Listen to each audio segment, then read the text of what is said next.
कभी सोचा है कि जब भारत में किसी भारतीय एयरलाइन का प्लेन क्रैश होता है तो उसकी जांच के लिए अमेरिका और ब्रिटेन से टीमें क्यों आती हैं? सुनने में थोड़ा अजीब लगता है ना? तो चलिए आज हम इसी हैरान करने वाले सवाल के पीछे की वजह को समझते हैं। जरा सोचिए, एक दिल दहला देने वाली खबर आती है। अहमदाबाद से लंदन जा रही एयर इंडिया की फ्लाइट क्रैश हो गई और इसमें 241 यात्री और क्रू मेंबर्स मारे गए। ये एक ऐसी त्रासदी है जो पूरे देश को सचमुच झकझोर कर रख देती है।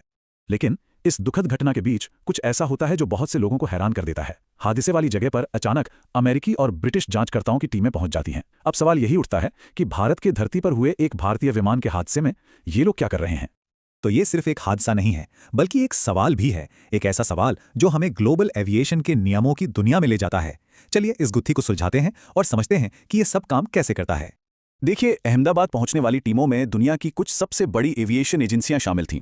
अमेरिका से आई थी एनटीएसबी, जो वहां की टॉप ट्रांसपोर्ट सेफ्टी एजेंसी है, और एफएए यानी फेडरल एविएशन एडमिनिस्ट्रेशन, और उनके साथ ही यूनाइटेड किंगडम की सिविल एविएशन अथॉरिटी भी थी। इनकी मौजूदगी इस सवाल को और भी गहरा बना देती है। तो इस सवाल का जवाब किसी नए नवेले नियम में नहीं, बल्कि लगभग 80 साल पुराने एक इंटरनेशनल एग्रीमेंट में छुपा है। इसे शिकागो कन्वेंशन के नाम से जाना जाता है और यही वो कड़ी है जो सब कुछ आपस में जोड़ती है। बात है 1944 की, जब दूसरा विश्व युद्ध खत्म हो रहा था। तो दुनिया भर के देशों ने भविष्य को देखते हुए एक समझौता किया। उनका मकसद था कि एविएशन यानी हवाई यात्रा दुनिया को सुरक्षित तरीके से जोड़े। आज भारत समेत 193 देश इस कन्वेंशन का हिस्सा हैं और इसके स्टैंडर्ड्स की देखरेख करती है यूएन की एक खास एजेंसी ICAO, जिसका हेडक्वार्टर मॉन्ट्रियल में है। ये कन्वेंशन हवाई यात्रा के लगभग हर पहलू को कंट्रोल करता है, लेकिन इसका एक बहुत खास हिस्सा है जो सीधे सीधे प्लेन क्रैश की जांच से जुड़ा हुआ है।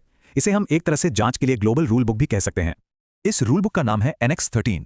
ये एक इंटरनेशनल प्रोटोकॉल है जो ये तय करता है कि जब भी कोई विमान हादसा होगा तो उसकी जांच कैसे की जाएगी, कौन करेगा और सबसे जरूरी कौन कौन उसमें शामिल हो सकता है।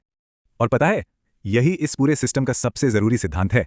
जांच का मकसद किसी पर उंगली उठाना या ब्लेम गेम खेलना नहीं है।